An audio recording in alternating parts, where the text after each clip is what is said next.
طيب كده احنا عرفنا ازاي نعمل له جي وار وسكيل وتيست وهكذا. طيب قبل ان اعمل له ايه اديتنج اللي احنا بنتكلم عليها من اول فيديو في المحاضره، تمام؟ انت دلوقتي على الاوبجكت مود، فانت دلوقتي سيلكت الاوبجكت نفسه. لو عملت جي الاوبجكت كله بيتحرك، روتيشن الاوبجكت كله بيلف، ونفس الكلام على السكيل. طيب عشان اخليه اديتنج، عشان ادخل للبوليجون نفسه واقدر احرك البوليجون، بس باجي هنا اضغط على الجزئيه ديت، فبيديني كذا اختيار. كل الاختيارات ديت ملهاش قيمه دلوقتي عندنا. الفيرتكس بينت والويت بينت والسكالتنج والكلام ده ملناش دعوه بيه. احنا محتاجين الايديتنج. اضغط عليها، جاب لك ايه؟ غير لونه، بس اصبح بالنسبه لي اقدر اعمل سيلكشن للايدجز نفسها زي ما انت شايف كده. طيب دلوقتي بختار ايدج، انا ماسك ايدج صح، سيلكتد ايدج. طيب لو جيت اجرب ان انا اعمل موف، اضغط جي، ضغطت جي واجي احرك، الاقي بقدر الايدج بس. نفس الكلام هنا، نفس الكلام في المنطقه ديت، از يو لايك بقى، انت فاهم اللي تمام. نفس الكلام على روتيت وعلى سكيل. وطبعا الكلام ده ينطبق لو انا احتجت ان انا احرك روتيت في اتجاه اكس او زد او في اتجاه واي. طبعا واي عشان هو لاكس مش نافع. واي ينفع هنا، روتيت في اتجاه واي بالشكل ده. جميل بالشكل ده، وهكذا يعني. فانا دلوقتي ماسك الايدج. طيب امال انا همسك الفيرتكس امتى وهمسك البوليجون امتى؟ بص بقى، في هنا 3 مودز في البرنامج عشان على اساسه تقدر تحدد انت عايز تستخدم ايه. تمام، انا دلوقتي على المود اللي هو بتاع الايدج، محتاج ان انا اروح للمود بتاع الفيرتكس. هتيجي على الايديت مود، شايف الايديت مود في جنبها 3 ايقونات، لو خدت بالك هتلاقي دي مكتوب سيلكت مود فيرتكس، سيلكت مود ايدج، سيلكت مود فيس. طب انا دلوقتي على الايدج صح؟ لو خدت بالك على الايدج هتلاقي هي اللي هايلايتد باللون الازرق، معناها ان هي دي اللي شغاله معايا. لو ضغطت على الفيرتكس مود، اضغط عليها كده، هتلاقيها اتحولت هي الازرق، وهتلاقي في اللحظه دي هتلاقي الفيرتكس بقت هي اللي مفعله بالنسبه لي، واقدر اختار طب لو جيت على الايدج ده وحاولت اختاره، مش هيختار حاجه، واخد بالك؟ مش هيختار اي حاجه غير الفيرتكس. طب تعالى على الفيس مود اهو، هيجي وقتها هيفعل لي الفيس، وهيخليني ما اقدرش اعمل تشيك او سيلكشن للايدج او النقط. تمام. طيب انا عشان اعمل سكرول بتوين التلاتة دول بسرعه وانا شغال بحتاج اختصارات. برضه هو بلندر اساسه اختصارات. الاختصارات دي هي رقم 1 و2 و3. انا هضغط 1، عينك على الايكونز دي، هضغط 1. بص لما اضغط 1 من غير ما اروح كليك عليه. طب هضغط رقم 2 بس يبقى ايدج مود. طب رقم 3 فيس مود. تمام. طيب انهي 1 و2 و3؟ انت عندك الكيبورد بتاعتك عباره عن ارقام فوق في السطر اللي فوق، وارقام في اليمين اللي هو الجزء اللي هو عامل زي الحاجه اللي انت انهي واحد فيهم؟ الوحيد اللي هي في الشريط اللي فوق. تمام، الشريط اللي فوق الواحد والاثنين وثلاثة هم اللي بيقلبوا بين الفيس مود والايدج مود والفيرتكس. طب الوحيد التاني لا شغل تاني، اللي هي الجزء اللي هو على اليمين. تمام. فانا دلوقتي لو عملت لو انا جيت كاوبجكت مود وعايز اروح على التاب مود، في طريقه ان انا اجي اديت مود او ان انا اضغط تاب. انا دلوقتي على الاوبجكت مود هضغط تاب هيدخلني في الايديت مود، اضغط تاب تاني هيدخلني في الاوبجكت مود، وهكذا. تمام. فانت لازم تبقى ايدك سريعه، يعني محتاج تدريب اكتر عشان تقدر تنفذ المهمات الداخليه اللي هي الصغيره ديت، يسموها السب ستيبس، بشكل اسرع شويه عشان تقدر تكمل شغلك بسهوله، لان المهمات اللي بعد كده هتبقى معقده اكتر ومش سهله. تمام. فاحنا دلوقتي عملنا ايديت مود، تعالى دخلنا الايديت مود، عايزين بقى نعمل الحاجات اللي احنا بنعملها. طبعا عملنا جي، عملنا ار، عملنا سكيل، واخد بالك؟ طيب ايه تاني اقدر اعمله؟ الايديتنج تولز، في كذا ايديتنج تولز. انا لو انا عايز اشوفها بقى احتاج ان انا ابص هنا شويه مبدئيا يعني. طيب دول لحد هنا، لحد هنا هنا لحد هنا، دول مش محتاج وما بستخدموش. انا بحتاج التولز اللي هنا. لو خدت بالك هنا في حاجه اسمها اكسترود، في هنا انزرت فيس، في هنا بيفل، وبعد كده هتلاقي لوب كات، نايف، وده مش مطلوبين قوي يعني. تمام، يعني انا يهمني الاكسترود، الانزرت فيس، البيفل، اللوب كات، والنايف ساعات بنستخدم. دول الاربعه دول، الاثنين دول والاثنين دول اهم 4 ادوات محتاجهم في الايديتنج تولز اطلاقا. تعال نشوف بيعملوا ايه. اول حاجه الاكسترود تول. انا مش هشتغل من هنا، انا بس بوري لك ان في تولز هنا تقدر تقرا. تمام، لكن انا هشتغل بالاختصارات برضه. لو خدت بالك وانا واقف على الاكسترود هتلاقي مكتوب تحت شورت كات شيفت سبيس بار اي.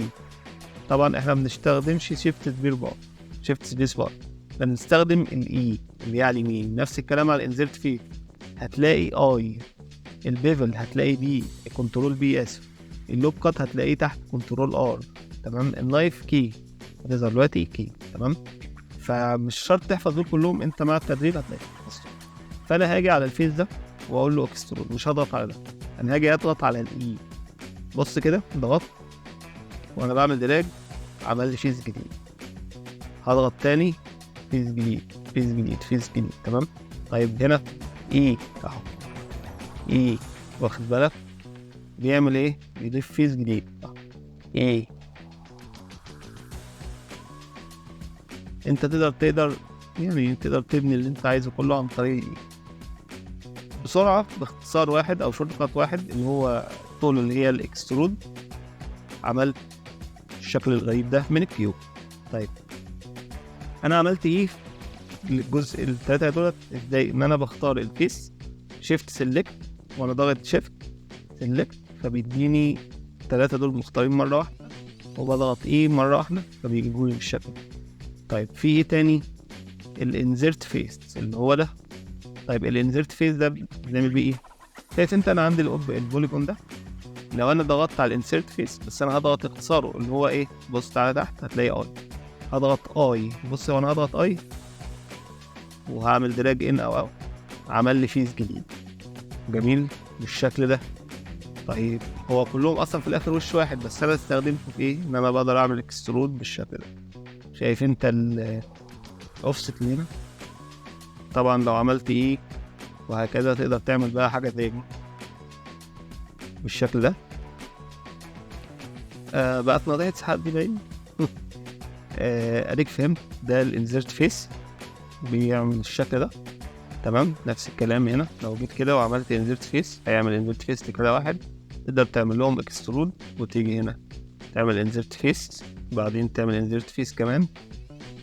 انت بقى هتشكل الموديل زي ما انت عايزه زي ما يناسب. تمام، ده كده 2 تولز. طيب التول التالتة اللي هي ايه؟ البيفل.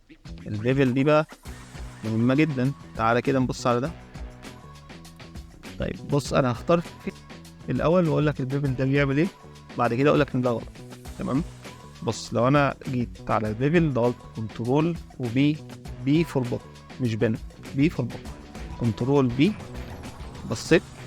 تمام، ده البيفل اللي بيعمله، بيضيف على الايدج يخليه بالشكل ده، يعني شنفر، يعني كانك جيت على الايدج كده ونعمت.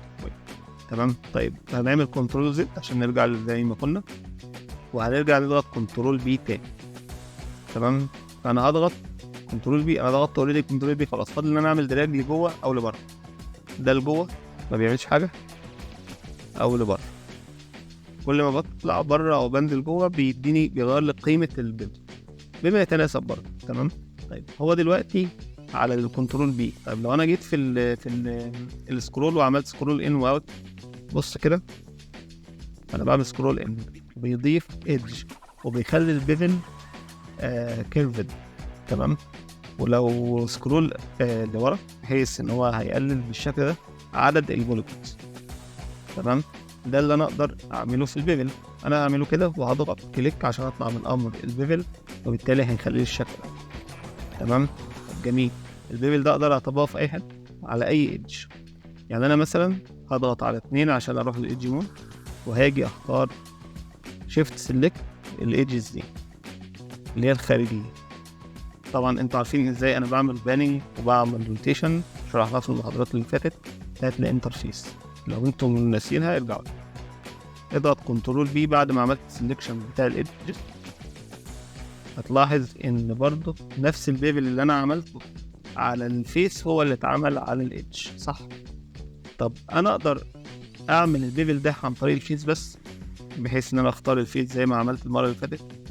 هنا بقى لا، خد بالك هنا بقى، عشان المره اللي فاتت كنا مختارين فوق فيس واحد بس باربعه ايدج، 4 ايدج من الجوانب، فعمل الاربعه ايدج من الجوانب بيفل. بص انا لما اختار ده هيحصل ايه؟ انا بختار الفيس اللي فوق كله كنترول بي، بص ايه اللي حصل، عمل بيفل بكل الايدج السلكتد اهو. تعالى نقرب شويه، انا مختار السلكت، انا مختار الفيس اصلا سلكت، بس هو لما بيعمل بيفل بيعمل للايدج مش للفيس. فده الايدج فوق اهو، وده ايدج سلكتد وده ايدج سلكتد. بص هعمل كنترول بي، بدا يعمل ايه؟ بيفل للايدجز كلها، وده مش صح. فانت عشان كده الاصح انك دايما خليك وانت شغال على البيفل الايدج ده. عشان كده كنت بقول لك ان انا هعمل بيفل على الفيس واعرف ان ده غلط، تمام؟ لان هو نادرا ما هينجح. فانت خليك دايما على الفيس، على الايدج سلكت، زي ما انا اعمل كده، وتعمل البيبل بتاعك زي ما انت عايز. جميل. طبعا البيبل ده اساسي جدا في اي موديل انت بتعمله. طيب دي كده اول 3 تولز. طيب التول الرابعه اللي هي ايه؟ اللوك كات. بص شايف انت البرج الصغير ده، الكيوب الطويل ده، يعني ده عباره عن ايه؟ عباره عن 4 فيسز بس طوال شويه. جميل. طيب انا عايز اعمل في المنطقه دي كده اكسترود بحيث يطلع لي جزء كده. اقدر اعمله هنا؟ ممكن نعمل اكسترود كده؟ لا، انا عايز يجي لحد هنا. طب ممكن نصغر شويه بحيث نعمل مثلا انر اكسترود او انزرت فيس اللي احنا عملناها، وبعد كده سيلكت واعمل اكسترود. لا مش نافع. طب ممكن اختار الايدج دي واعمل لها جي في اتجاه دي، تنزلها لحد تحت خالص بحيث كده، واقوم مختار 3 فيديني الفيس واعمل اكسترود. انا عايز اعمل اكسترود ده، بس مش عايز اعملها بالانفيرت فيس اللي انا عملتها من شويه. ليه؟ لانها بوظت لي شكل الفيس اللي هنا، خلته شكل شبه معين، والفيت ده بقى حاد جدا، وده مش كويس في التوبولوجي لما احنا بنشتغل. تمام. طب ايه اللي نعمله؟ حاجه اسمها اللوب كات. اللوب كات بتتيح لي ان انا اعمل كات في النص او في اي مكان انا عايزه. تعال نشوف ازاي. احنا عرفنا ان اللوب كات اختصاره من تحت كنترول ار. انا هاجي على الاوبجكت، مش هسلكت حاجه، وهضغط كنترول ار بره بالشكل ده. انا ضغطت كنترول ار بره خلاص. تعالى تقف على اي حته تلاقيه بقى هو مفعل الاوردر. هو في اي حته هتلاقيه بيديلك خط اصفر، هو ده اللوب كات. فانا هنا هو قسم، لو انا وقفت هنا كده هتلاقي قسم الاوبجكت من فوق جزئين، تمام؟ في النص لو ضغطت هبقى لسه جوه الاوردر، اديني سهم اطلع فوق او انزل تحت. انا هختار تحت، تمام؟ في الحاله ديت اقدر ارجع للفيس مود واختار الفيس ده واعمل له اكسترود لبره بالشكل ده، او اعمل له اكسترود انر او اللي هي انزرت فيس واعمل. تمام. طيب في حاجه تانية، لو انا جيت خلينا نعمل كنترول زد تاني، كنترول ار، دلوقتي الامر مفعل. انا دلوقتي هنا في النص، طب عايز اعمل 2 مش 1، هو مديني 1 بس.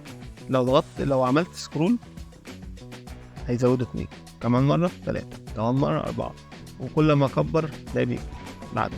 طب اصغر، عايز، تمام؟ يعني السكرول جرب تلعب بيها هتلاقيه بيزود وبينقص. لو انا زودته بالشكل ده هيبقى بالشكل ده، هيتعمل له ايدجز بالشكل اللي انت شايفه ده. كده اهم 4 تول هتحتاجهم في الموديلنج بشكل عام. لازم تذاكرهم كويس وتحفظهم وتحفظ اختصاراتهم وتنفذهم بكل تلقائيه، علشان بعد كده التولز دي هتبقى جيفن، مش هنحتاج ان احنا نشرحها بعد كده.